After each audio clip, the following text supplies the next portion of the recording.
கர்த்தருடைய பரிசுத்த நாமத்திற்கு மகிமை உண்டாவதாக. வேதத்தின் தியானத்திற்காக அப்போஸ்தலர் 28 அதிகாரம் 3வது வசனம் மற்றும் 4வது வசனம் 5வது வசனத்தை வாசிக்கிறேன். கவனமாய் கவனியுங்கள். அப்போஸ்தலர் நடபடிகள் 28 அதிகாரம் 3வது வசனம் மற்றும் 4வது வசனம் 5வது வசனத்தை வாசிக்கிறேன். பவுல் சில விறகுகளை வாரி அந்த நெருப்பின் மேல் போடுகையில் ஒரு விரியன் பாம்பு அனல் உரைத்து புறப்பட்டு அவனுடைய கையை கவி கொண்டது.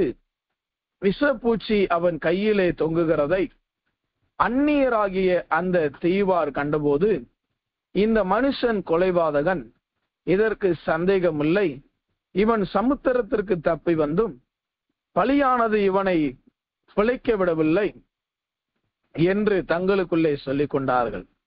அவன் அந்த பூச்சியை தீயிலே உதறி போட்டு ஒரு தீங்கும் அடையாதிருந்தான். இன்றைய செய்தியின் தலைப்பு விறகு. மீண்டும் சொல்லுகிறேன், இன்றைய செய்தியின் தலைப்பு விறகு. பவுலினுடைய வாழ்க்கையிலே நடந்த ஒரு சம்பவம் தான். மெலித்தா என்ற தீவிற்கு அவன் வரும்பொழுது பலவிதமான சோதனைகளை கடந்து இந்த மெலித்தா என்ற தீவுக்கு வருகிறான். இன்றைக்கு மெலித்தா என்றால் தேனின் அனுபவம் என்று ஒரு அர்த்தம் உண்டு. மெலித்தா என்றால் தப்பி கரை சேர்ந்தோம் என்று மறு அர்த்தமும் உண்டு.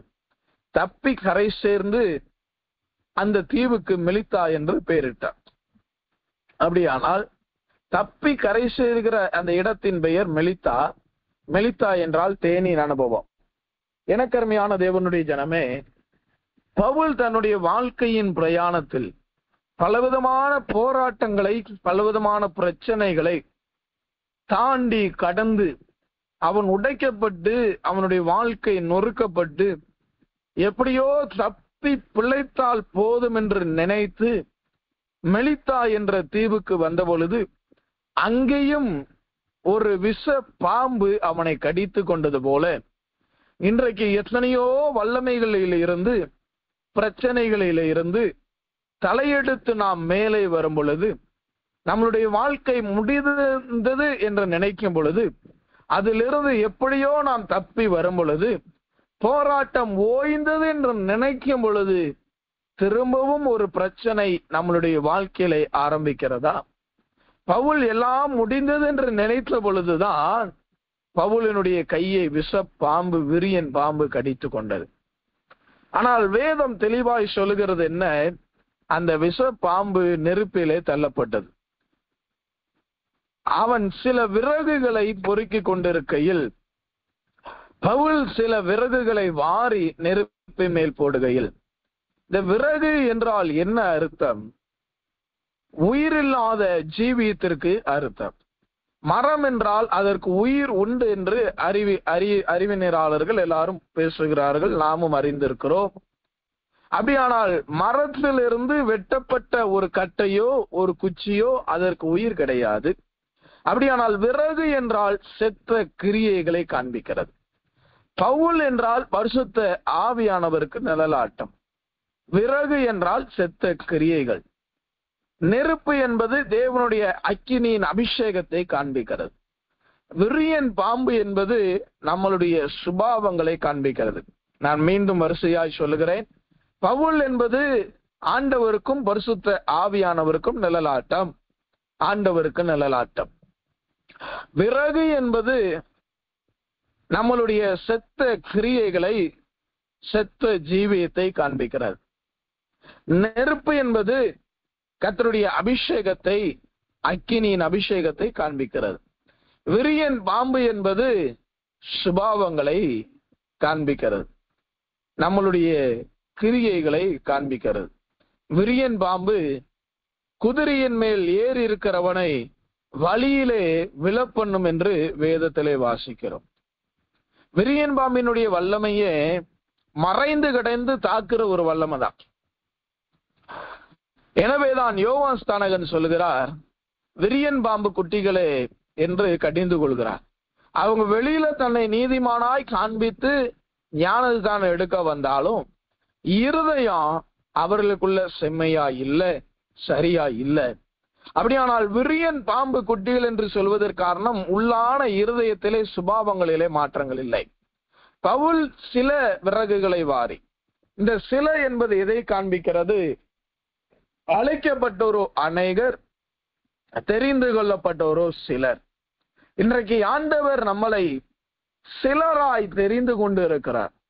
இந்த ஜெபத்திலே பலர் இருந்தாலும், இந்த கிறிஸ்தவ மார்க்கத்திலே பல பேர் வந்திருந்தாலும், ஆண்டவர் நம்மளை சிலராய் அவருடைய ராஜ்யத்திற்கென்று ஆயத்தப்படுத்துகிறார்.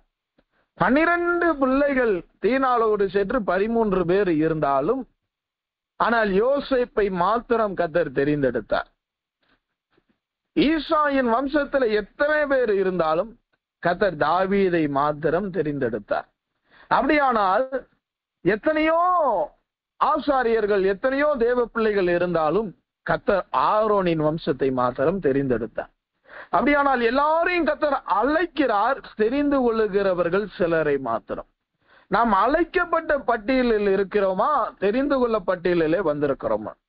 பவுல் சில விறகுகளை, அப்படியானால் சில என்பது நம்மளை தேவன் முதலாவது தெரிந்து கொள்ளுகிறார்.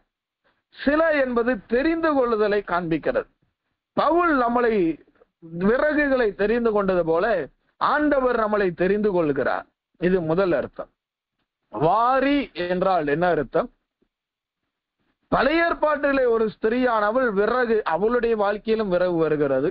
ஆனால் அவள் விறகை வாரி கொள்ளவில்லை, அவள் விறகை பொறுக்கி கொண்டிருக்கிறார்.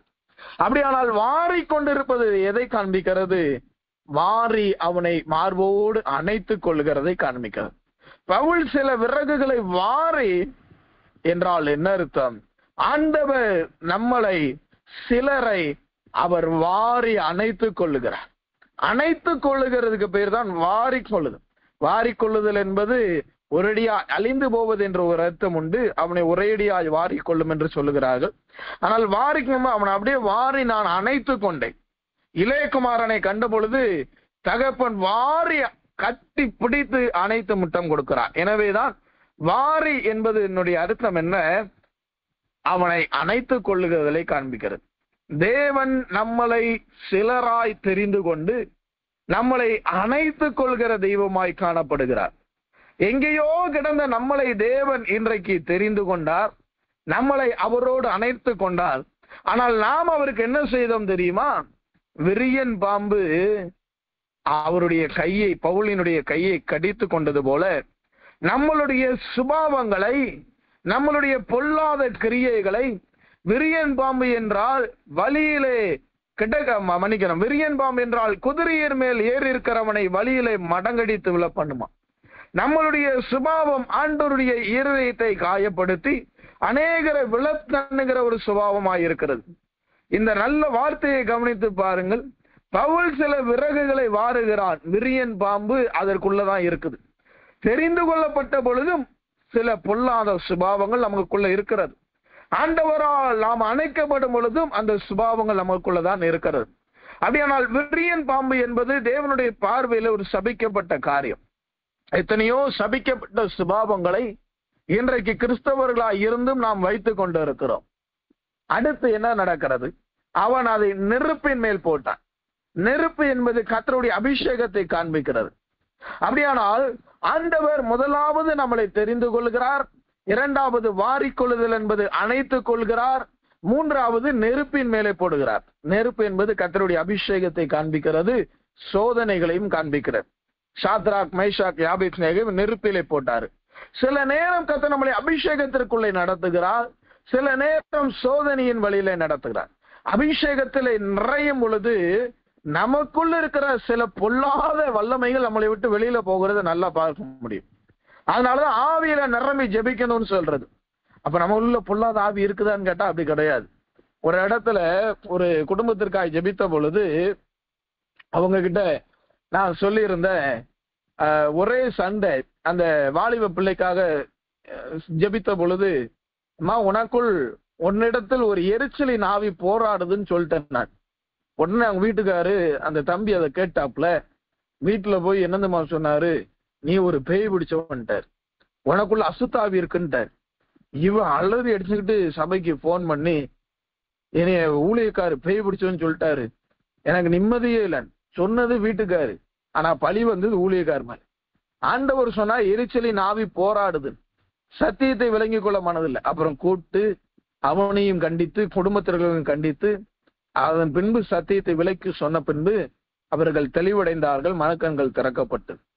அதே போலதான் இன்றைக்கு நம்மளுடைய வாழ்க்கையிலையும் பலவிதமான ஆவியின் சுபாவங்கள் நமக்குள்ள மறைந்திருக்கிறது. சுபாவக்கலைகளை தேவன் தப்ப விடாதிருக்க உன்னையும் தப்ப விட மாட்டார் என்று வேதத்திலே வாசிக்கிறோமே. நம்மளுடைய சுபாவம் என்ன? மன்னிக்கிறதா, மறக்கிறதா, பழிவாங்குறதா, கசப்பான வார்த்தைகளை வைத்துக் கொள்கிறதா, காயப்படுத்துகிறதா, குற்றம் சாட்டுகிறதா, குறை சொல்லுகிறதா, இல்லாவிட்டால் கோல் சொல்லுகிறதா, இதையெல்லாம் வைத்துக் கொண்டு எப்படி கர்த்தருடைய கரத்துல இருக்க முடியும்? பவுல் விறக வார்னா நெருப்புல போடுவதற்கு காரணம் என்ன? ஆண்டவர் நம்மளை வாரி நம்மளை அணைத்து நெருப்பின் பாதையிலே நடத்துவதற்கு, சோதனையின் பாதையிலே நடத்துவதற்கு காரணம் என்ன தெரியுமா? உங்களுக்குள்ளும் எனக்குள்ளும் நமக்குள்ள இருக்கிற விரியன் பாம்பு முதல்ல வெளியில வரணும். அது வெளியில வர்ற வரைக்கும் ஆண்டவர் விடமாட்டார். ஒண்ணு நம்மளா அனுப்பிடணும், இல்லாட்டி ஆண்டவர் ஏதாவது ஒரு பிரச்சனையை கொடுத்து அனுப்புவார். நம்மளா அனுப்பிட்டோம்னா நல்லது, இல்லைன்னா இதே மாதிரிதான் விறகை நிறுப்பி வாரி நெருப்பின் மேல போட்டா அப்ப என்ன நடக்கிறது? விரியன் பாம்பு அனல் உரைத்து புறப்படுகிறது. அபிஷேகம் நமக்குள் வரும் பொழுது, நாம் அபிஷேகத்திற்குள்ள போகும் பொழுது, எந்த ஒரு குடிகார மனிதனா இருந்தாலும், எந்த ஒரு வேசித்தனத்தின் ஆவி பிடித்தவர்களா இருந்தாலும், எந்த விதமான கோல் சொல்லுதலின் ஆவி, எரிச்சலின் ஆவி, குற்றம் தீர்க்கிற ஆவிகள் இருந்தாலும், அவர்கள் அபிஷேகத்தினால் நிறைக்கப்படும் பொழுது அந்த ஆவி அவர்களை விட்டு வெளியேறுகிறது. சில நேரம் சோதனையின் மூலம் தேவன் நம்மளை பயிற்றுவித்து நமக்குள் இருக்கிற விரியன் பாம்பை கர்த்தர் வெளியேற்றுகிறார். பவுல் என்பது தேவனுக்கு அடையாளம், விறகு என்பது செத்த கிரியைகள், விரியன் பாம்பு என்பது பொல்லாத விஷத்தன்மை உள்ள சுபாவங்களையும் தீமையான காரியங்களையும் காண்பிக்கிறார். ஆண்டவர் முதலாவது நம்மளை தெரிந்து கொள்கிறார், இரண்டாவது அணைத்துக் கொள்கிறார், மூன்றாவது நெருப்பின் மேல போடுகிறார், அபிஷேகத்துக்குள்ள நடத்துறாரு, சோதனைக்குள்ளாக நடத்துகிறார். இப்ப கூட நம்மளுடைய சுபாவம் என்ன செய்யல, நம்மளுடைய வாழ்க்கை எப்படி மாறல தெரியுமா? நலமாய் மாறல. அது பவுலின் கையை கடித்து கொண்டது. பவுலின் கையை கடித்து கொண்டது. இப்ப நல்லா கவனிங்க, விரியன் பாம்பு பவுலின் கையை கடித்தா யாருக்கு தீமை வரணும்? பவுலுக்கு வரணும். பவுல் கையை கடித்து அது தொங்கி கொண்டு இருக்காது. விரியன் பாம்பு கடிச்சு தொங்கிக்கிட்டு இருக்குன்னா அது எந்த அளவிற்கு பல்லு ஆழமா பதிந்து இருக்கும் பாருங்க. அந்த அளவிற்கு ஆழமா பதிந்தும் பவுலுக்கு ஒண்ணுமே நடக்கல. விரியன் பாம்புக்கு என்ன நடந்தது? 3வது வசனத்துல வாசிக்கிறோம், விரியன் பாம்பு என்று வாசிக்கிறோம். 4வது வசனத்துல விஷ பூச்சியாய் மாறினது. 5வது வசனத்துல அந்த பூச்சி என்று சொல்லுகிறது. பவுலினுடைய கையை கடித்த பொழுது பவுல் பாடுபட்டிருக்கணும், பவுலுக்கு ஒண்ணுமே நடக்கல. விரியன் பாம்பு விஷப்பூச்சியா மாறுது, விஷப்பூச்சி சாதாரண பூச்சியா மாறி போச்சு. எவ்வளவு அற்புதமான காரியம் பாருங்க. ஆண்டவருடைய அபிஷேகத்திற்குள்ள நம்ம போகும் பொழுது, தேவனுடைய சோதனைக்குள் ஆண்டவர் நம்மளை நடத்தும் பொழுது, நமக்குள் இருக்கிற எல்லா விரியன் பாம்பை ஆண்டவர் ஒரேடியா கொள்ளல, அதை சாதாரண விஷப்பூச்சியா மாற்றி, அதை பூச்சியாய் மாற்றி நெருப்பிலே போடுகிறார். நெருப்பு என்பது நியாய தீர்ப்பை காண்பிக்கிறது. கர்த்தருடைய நியாய தீர்ப்பினால் அந்த சுபாவங்களையும், இல்லாவிட்டால் கர்த்தருடைய அபிஷேகத்தினால் அந்த பொல்லாத சுபாவங்களை அழித்து போடுகிறார். நாம எத்தனையோ விஷயங்களிலே ஆண்டவரை கடிக்கிறவர்களாய் காணப்படுகிறோம். ஆண்டவருடைய வார்த்தைகளை நாம் அல்லத்தட்டுகிறவர்களாய் காணப்படுகிறோம். எனக்கருமையான தேவனுடைய ஜனமே, விறகு என்கிற ஒரு வார்த்தைக்குள் ஆண்டவர் எவ்வளவு பெரிய மறைபொருளை வைத்திருக்கிறார். பவுல் என்பது தேவனுக்கு நல்ல நாட்டம். சில என்பது தெரிந்து கொள்ளுதலை காண்பிக்கிறது. விறகு என்பது உங்களையும் என்னையும் காண்பிக்கிறது. விரியன் பாம்பு என்பது நம்மளுடைய தீய சுபாவங்களை காண்பிக்கிறது. நெருப்பு என்பது ஆண்டவருடைய அபிஷேகத்தையும் சோதனையும் காண்பிக்கிறது. ஆண்டவர் நம்மளை முதலாவது தெரிந்து கொள்கிறார், உலகத்திலிருந்து நம்மளை வாரிக்கொள்கிறார், அபிஷேகத்திற்குள் சோதனைக்குள் அனுப்புகிறார். அபிஷேகத்திற்குள் போகும்பொழுது உள்ளுக்குள் இருக்கிற பொல்லாத ஆவியின் செயல்பாடுகள், பொல்லாத சுபாவத்தின் செயல்பாடுகள், தேவனுடைய அபிஷேகத்தின் வல்லமையை தாங்க முடியாமல் அவள் வெளியேறி புறப்பட்டு தேவனிடத்துல போய் போராடுது. போராடின பொழுது என்ன நடக்கும் தெரியுமா? வெறியன் பாம்பு விஷப்பூச்சியாய் மாறி, விஷப்பூச்சி பூச்சியாய் மாறி அது தீயிலே தள்ளப்படுகிறது. நம்மளுடைய எல்லா பொல்லாத கிரியைகளையும் பொல்லாத ஆவிகளையும் தேவன் அழித்து போடுகிறார். எனக்கு அருமையான தேவனுடைய ஜனமே, இன்றைக்கு நீங்களும் நானும் விறக போல இருக்கலாம். ஒரு மரத்திலிருந்து வெட்டப்பட்டு கீழே விழுந்து கிடக்கிற விறகா இருக்கலாம். ஐயோ, நான் வெட்டப்பட்டுட்டேன், ஒதுக்கப்பட்டுட்டேன், என்னை அணைத்துக் கொள்ள ஒருவரும் இல்லை. என் குடும்பத்துல, என் பிள்ளைகள்கிட்ட, என் கணவன்கிட்ட, என் மனைவிட்ட, என் ஊழியன் என்னை அணைத்துக் கொள்ள மாட்டேங்கிறான், என்னை கண்டுக்க மாட்டேங்கிறான், என்னை விசாரிக்க மாட்டேங்கிறான். ஒன்று தெரிந்து கொள்ளுங்கள், உலகம் உங்களை பகைத்தால்தான் அம்மா, பகைத்தால்தான் ஐயா, கர்த்தர் உங்களை சேர்த்துக் கொள்ளுவார். மனிதன் உங்களை சேர்த்துக் கொண்டால் கர்த்தர் உங்களை புறம் தள்ளி விடுவார். இது சத்தியம், இது மாறாது. நீங்க எந்த அளவுக்கு தேவனிடத்துல நெருங்கி பழகுவீர்கள் அந்த அளவுக்கு மனிதர்கள் உங்களை பகைப்பார்கள். அது கிறிஸ்டினா இருக்கட்டும், அன்கிறிஸ்டியனா கூட இருக்கட்டும். அதுதான் உண்மையான ஒரு அனுபவம். அதுக்காக எல்லாரும் சண்டை போடுவாங்கன்னு சொல்லல, நீங்களே அவர்களை விட்டு பிரிகிறதை பார்க்க முடியும். கர்த்தர் உங்களை வேறு பிரிச்சிருவார்.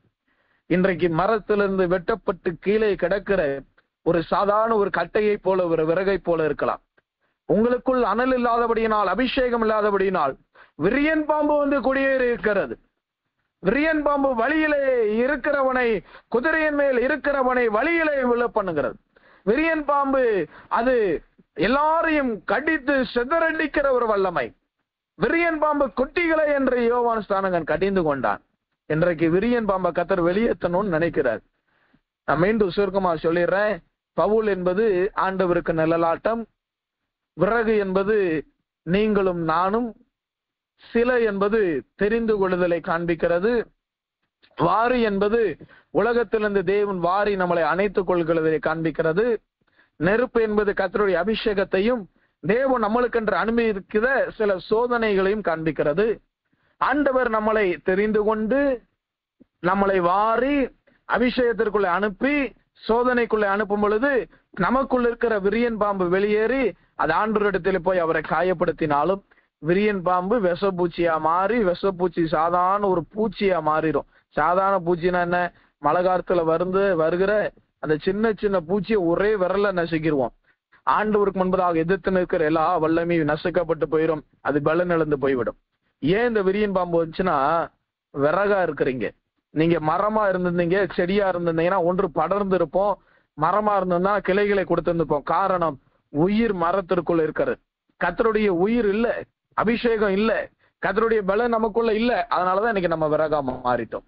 ஆனால் ஆண்டவர் நம்மளை அப்பையும் விட்டு வைக்க மனதில்லை. நீ விறகா மாறினாலும் நீ அக்கினியிலிருந்து எடுக்கப்பட்ட கொள்ளிக்கட்டை என்று வேதம் சொல்லுகிறது. ஹல்லேலூயா. கண்களை மூடுவோம், ஜெபிப்போமா. ஆண்டவரே, எங்களுக்குள் இருக்கிற எல்லா காரியத்தை நீர் ஆண்டவர் அறிந்திருக்கிறீர். எங்களுடைய ஜீவியத்தை தேவன் நீர் அறிந்திருக்கிறீர் ஐயா. எங்களுடைய காரியத்தை நீர் அறிந்திருக்கிறீர். இதுவரை நாங்கள் எப்படி இருந்தாலும் இனிமேல் நீர் எங்களை பயன்படுத்துகிறவராய், நீர் எங்களை உபயோகிக்கிறவராய் மாறுவீராக என்று சொல்லி இப்ப ஜெபிக்க போகிறோம். எல்லாரும் சேர்ந்து ஜெபிப்போமா? எல்லாரும் ஜெபிப்போம். ஹல்லேலூயா. ஆண்டவரே, எங்களுடைய வாழ்க்கையை தேவன் மாற்றுகிறபடினால ஸ்தோத்திரம். உலகத்திலிருந்து நீர் எங்களை மாறிக்கொண்டபடினால ஸ்தோத்திரம். ஆண்டவரே, சிலர் மாறினது போல எங்களை நீர் தெரிந்து கொண்டபடினால ஸ்தோத்திரம். நெருப்பு என்பது அபிஷேகத்தை காண்பிக்கிறது. நீர் அபிஷேகத்தில் எங்களுக்குள்ள இருக்கிற கிரியன் பாம்பை கர்த்தர் வெளியேற்றபடியினால ஸ்தோத்திரம். அந்த கிரியன் பாம்பு விஷப்பூச்சி மாறுகிறதற்காய் ஸ்தோத்திரம். அந்த விஷப்பூச்சி பூச்சியாய் மாறுகிறதற்காய் ஸ்தோத்திரம். ஆண்டவரே, எங்களுக்கு ஒன்று நடந்தபடி நீர் எங்களை தப்பிக்கிறபடினால் நமக்கு ஸ்தோத்திரம், ஸ்தோத்திரம், ஸ்தோத்திரம், ஸ்தோத்திரம், ஸ்தோத்திரம், ஸ்தோத்திரம், ஸ்தோத்திரம், ஸ்தோத்திரம். ஒரே வார்த்தை தான். ஆண்டவர் அதற்குள்ளாக மேலான சத்தியங்களை நம்மளுக்கு வெளிப்படுத்தினார். கர்த்தர் எனக்கும் வெளிப்படுத்தி கொடுத்தார். அதற்காக தேவனுக்கு நன்றி செலுத்துகிறேன்.